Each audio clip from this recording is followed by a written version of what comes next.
Hasan aka, mana partnyorlar, особенно siz baribir ham biz ham mana oilaviy ishlaymiz ko'p. Siz ham oilaviy ishlagansiz. Partnyorlar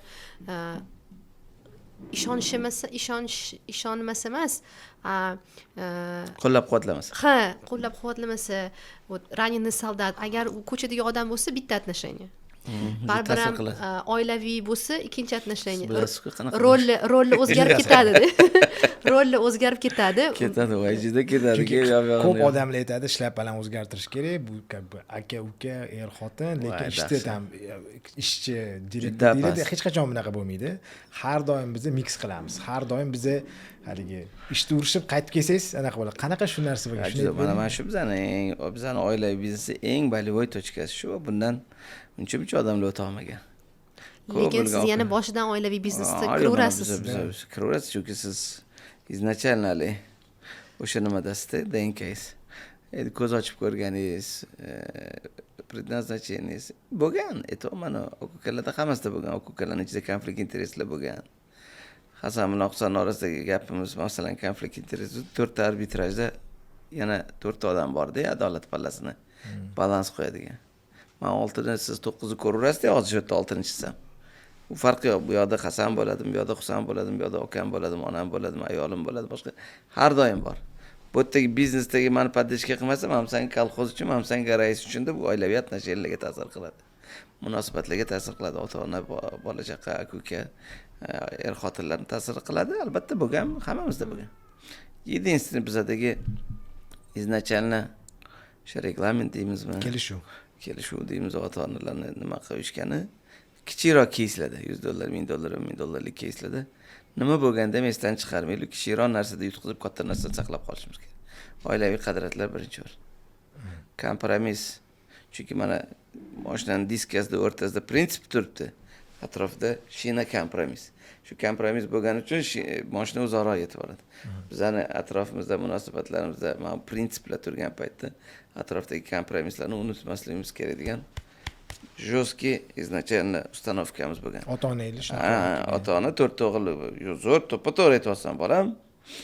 Keyin xato qilyapti, yo'q, keyin xato qilyapti.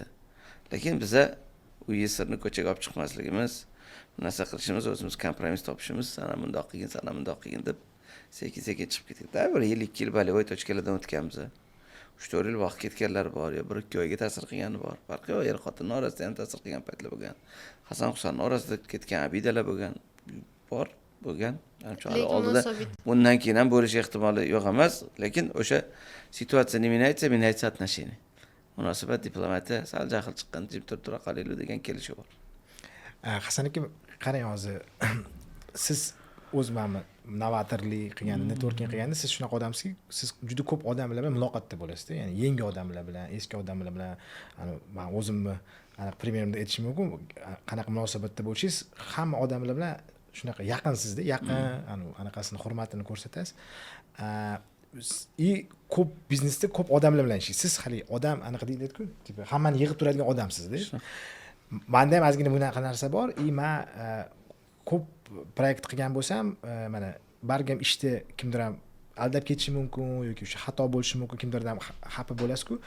Meni bilishimcha, mana chetdan kelgan odam bilan ish qilsangiz, u sizga qattiqroq nimadir ham qilsa, bu narsani esdan chiqaza olasiz, xafa bo'lishingiz mumkin. Lekin oilada yoki yaqinroq og'ayni bo'lganda rosa qiyin bo'ladi deb o'ylayman-da. Siz постоянно shu oiladasizda, rosa qiynalsangiz kerak deb o'ylayman. Sizga qiyin emasmi bu narsa? Chunki menga juda ham qiyin. Shirin bilan ham ishlasa, anaqa mana shunaqa qiynalib o'tiraman, deyman. Endi to'g'ri, kutuvlarimiz bizning o'z aybimiz eng katta. Как раз mana oxirgi kunlarda stoitsizm degan narsani 2-3 marta bosgan ekanman, chiqib yotibdi.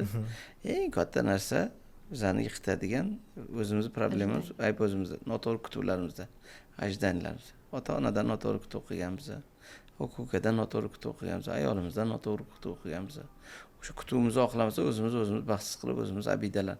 Vaholanki xafa bo'lgan qiynaladi. Xafa qilgan esdan chiqadi.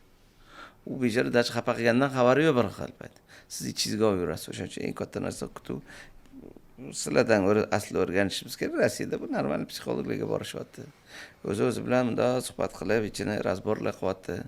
Hozir ko'z tegmasa mana o'sha sen global ek lokal degan sizlardagi Rossiyadagi ko'rgan tajriba endi kirib kelyapti. Mastermindlar Kishanbrikda qadrdon do'stlarimiz bilan nimaga bordik? Shermel Sheyxga bordik, aziz akalar.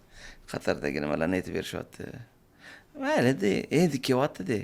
Boshqa til bilan aytganda ishton yechib, ichidagi bo'llarni ochib, masalani yopmaguncha nima qiladi? Chunki men ham shu onkologiya bo'lishim noto'g'ri kutuvlar, noto'g'ri xafa bo'lganlarim o'zim shogirdlarimizdan yoki deylik, любой inson sal kerakli doktor yoki kerakli psixologning oldiga borsa, ichidagi bo'llarini o'zini taftish qilmasa, o'zini qiynagani qoladi.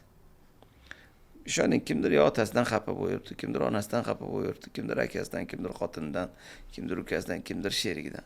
Xafa bo'lgan qiynaladi. Shuning uchun skорее всего qachongacha o'zingizni qiynaysiz degan xulosaga kelsangiz, sal mudurroq levelga o'tgan bo'lsangiz kerak. Ko'kchoy deb yo'q, Akuna Matata deydi.